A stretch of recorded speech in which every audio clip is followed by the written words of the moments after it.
Sharjah രാജകുടുംബാംഗം Sheikh Sultan bin Khalid Al Qasimi അന്തരിച്ചു. ഇതേ തുടർന്ന് ഇന്നു മുതൽ 3 ദിവസത്തേക്ക് ഷാർജയിൽ ഔദ്യോഗിക ദുഃഖാചരണം പ്രഖ്യാപിച്ചിട്ടുണ്ട്.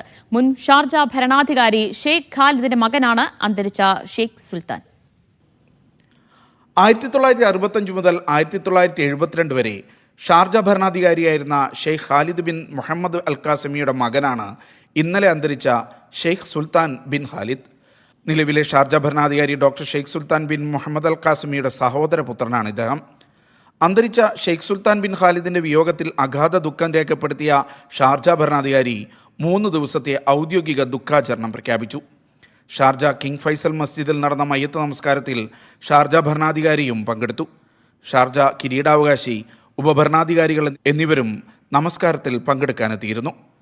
മൃതദേഹം പിന്നീട് ജുബൈലിലെ ഖബർസ്ഥാനിൽ ഖബറടക്കി.